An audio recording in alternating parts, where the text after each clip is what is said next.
Also relearned Spanish because since I grew up in Alabama, I didn't use it as much. So when I moved to the DFW, I had to kind of relearn and reteach myself how to have conversations with other people in Spanish. Well, can you say your name, describe your nationality, and where you're from? Patricia Lagos. I was born in Tegucigalpa, Honduras, so the capital. Currently, right now, I am a teaching assistant and research assistant for UNT. I am part of the documentary productions and studies program, so I'm getting an MFA, so basically a grad student. And then apart from that, I also do kind of freelancing for social media marketing and all that good stuff. I grew up in Gulf Shores, Alabama, which is like a super small, very American, kind of like Gulf Coast town. So I do think that that was definitely a bit of a culture shock because I went from primarily speaking Spanish to a place that you only really spoke English. I really think I had to adapt at a very young age to like the culture. I have memories of me being in kindergarten and literally like learning English, like being like, okay, like the students are doing this when the teacher says this, so that's what that means, and having to kind of walk myself through that whole entire process. Afterwards, when I was like 15, we moved here to the DFW. I was so used to such an Americanized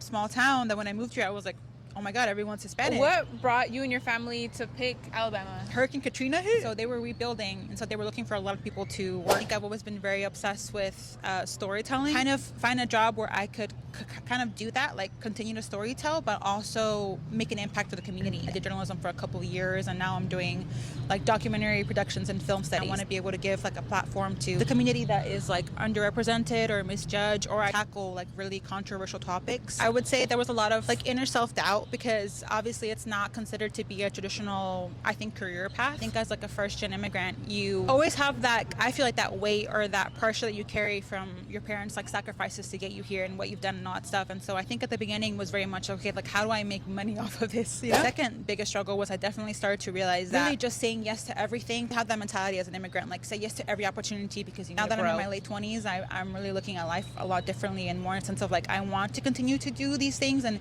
make this impact and tell these stories, but in the healthiest way possible. Look back at life in like 50 years and be like, wow, like I interviewed a lot of really cool people and I was able to showcase a lot of stories of people that maybe wouldn't have gotten that if I had been. I wanted to end it off with like how you stay rooted. Since moving to Dallas, like where do you find these places, whether it's community, whether it's food? I think for me, a lot of it's my family. When I worked in broadcast journalism, I left to go work in like different markets. So I was living in Utah for a while and then lived in Arizona for a while. And I can definitely say coming back to it, it's my family. I love to dance. I think I love to kind of, you know, dance cumbias and obviously punta, which if you're Honduran, you know. If Latinas want to reach you, how can they? I have a really unique name.